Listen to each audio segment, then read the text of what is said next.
PK music present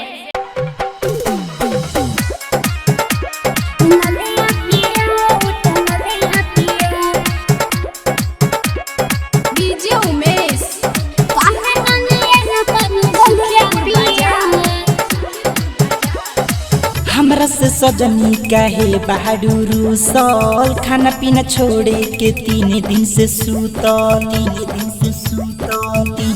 अरे सुना, हमरा से सजनी काहे बहारू रूसल, खाना पीना छोड़े के 3 दिन से सूतल।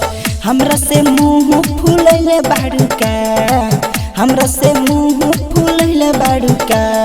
ललिया पिया ओटा ललिया पिया, काहे न ले आइला कानू बलिया पिया। ललिया पिया ओटा ललिया पिया, काहे न ले आइला कानू बलिया पिया। ललिया पिया ओटा ललिया पिया,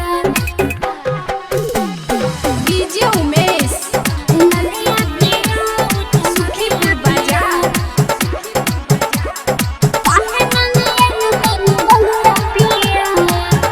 पिछला साले से रखला तू ठगी के हो, जब कहीं तो डांटे लगा से के हो। कितना दिन ठगबा? कुछ दिन बर्दाश्त कर। अभी पैसा के बढ़ल या भाव, कहीं ना मिले काम ये गोरी। कुछ दिन है तू सबर कर, सोना के बढ़ल दाम ये गोरी। ऐसे न बोल के जरा हो जिया, ऐसे न बोल के जरा हो जिया। ललिया पिया ओटा ललिया पिया, काहे न ले आइला कानू बलिया पिया। ललिया पिया ओटा ललिया पिया, काहे न ले आइला कानू बलिया पिया। ललिया पिया ओटा ललिया पिया,